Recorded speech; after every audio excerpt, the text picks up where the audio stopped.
ಧರ್ಮದ ವಿನಾಯಕರಿಗೆ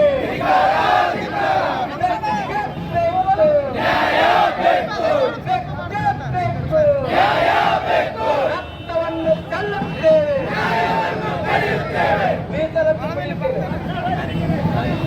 ರಕ್ತವನ್ನು ಚೆಲ್ಲುತ್ತೇವೆ.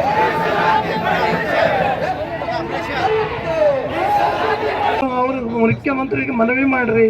ನೀವು ಎಲ್ಲರೂ ಇಬ್ಬರು MP ಗಳಿದ್ದೀರಿ, ಇಬ್ಬರು ಮಿನಿಸ್ಟರ್ ಇದ್ದೀರಿ, 6 ಮಂದಿ MLAಗಳಿದ್ದೀರಿ.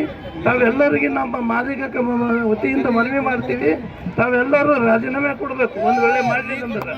ಇಲ್ಲಂದ್ರೆ ನಾವೆಲ್ಲರೂ ಮಾದಿಗರು ನಿಮ್ಮ ಎಲ್ಲ ಮನೆಗಳಿಗೆ ಮುತ್ತಿಗೆ ಹಾಕಿಸಿಂದ ಬರೀ ಮಾದಿಗರ ಮನೆ ಮುಂದೆ ಮುತ್ತಿಗೆ ಹಾಕೋದು ಕೆಲಸ ಮಾಡ್ಬೇಕಾಗ್ತದ. ಒಂದು ವೇಳೆ ಇದು ಜಾರಿಗೆ ಮಾಡಲಿಲ್ಲ ಅಂದ್ರೆ ನಾವು ಎಲ್ಲರೂ ಮಾದಿಗರು ಎಲ್ಲ ಡಿಸ್ಟ್ರಿಕ್ಟ್ ತಾಲೂಕಾ ಹುಬ್ಬಳ್ಳಿ ಮಟ್ಟದಲ್ಲಿ ಎಲ್ಲರೂ ಒಂದಾಗಿ ಇಡೀ ಕರ್ನಾಟಕ ಒಂದು ದಿನ ಘೋಷಣೆ ಮಾಡಬೇಕು, ಬಂದ್ ಮಾಡಿರ್ಬೇಕಂತೇಳಿ ತಮ್ಮೆಲ್ಲರಲ್ಲಿ ಮನವಿ ಮಾಡಿಕೊಂಡು ಎಲ್ಲರಿಗೂ ತಮ್ಮ ನಮಸ್ಕರಿಸ್ತಾ ಒಂದೆರಡು ಮಾತು ಮುಗಿಸ್ತೀವಿ. ಏನು ಸುಪ್ರೀಂ ಕೋರ್ಟ್ ಡಿಸಿಷನ್ ಆಗ್ಯದ, ಒಳ ಮೀಸಲಾತಿ ಮಾಡಲೇಬೇಕು, ಇವ್ರ ಜನಕ್ಕೆ ಅನ್ಯಾಯ ಆಗ್ಯದಂತ ಒಪ್ಪಿಗೆ ಕೊಟ್ಟದ. ಆದ್ರೂ ಎಲ್ಲ ರಾಜ್ಯದ CMಗಳು ತಮಿಳುನಾಡಲ್ಲಿ, ಆಂಧ್ರಲ್ಲಿ ಮತ್ತು ಬೇರೆ ಕಡೆಯಲ್ಲಿ ಒಪ್ಪಿಗೆ ಕೊಟ್ಟು ಮಾಡ್ತೀನಂತಂದಾರ.